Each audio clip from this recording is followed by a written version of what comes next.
আসসালামু আলাইকুম, ম্যাডাম কেমন আছেন? ওয়ালাইকুম সালাম, ভালো আছি। তবে একটা বিষয় নিয়ে অন্যদের মতো আমারও খুব চিন্তা হচ্ছে। কোন বিষয়ে আপনার খুব চিন্তা হচ্ছে? রাসেল ভাইপার সাপ নিয়ে। কেননা ওই বিষধর সাপ নাকি এখন আমাদের ঢাকা শহরেও ঢুকে পড়েছে। হ্যাঁ, আমিও শুনেছি, তবে কিছু কাজ করলে আমরা তুলনামূলক নিরাপদ থাকতে পারি। তুমি কি আমাকে ওই কাজগুলো সম্পর্কে বলবে? অবশ্যই বলবো। 1 নাম্বার, সাপ দূরে রাখতে বাড়ির চারপাশ ভালো করে পরিষ্কার রাখুন। বর্ষায় বাড়ির চারপাশে যাতে ঝোপ জঙ্গল না গজিয়ে যায় সেই বিষয়ে খেয়াল রাখুন। 2 নাম্বার, বাড়ির আশেপাশে যে কোনো প্রকার ছোট বড় গর্ত থাকলে তা বন্ধ করে দিন। সাপ নিরিবিলি স্থান পেলে সেখানে বাসা বানাতে পারে, তাই ঘরের মধ্যে জিনিসপত্র মাটি থেকে একটু উঁচুতে রাখুন।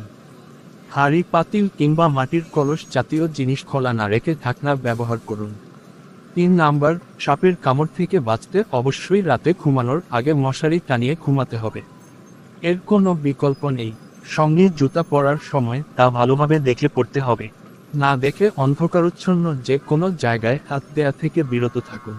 তোমার এই পরামর্শের জন্য তোমাকে অনেক অনেক ধন্যবাদ।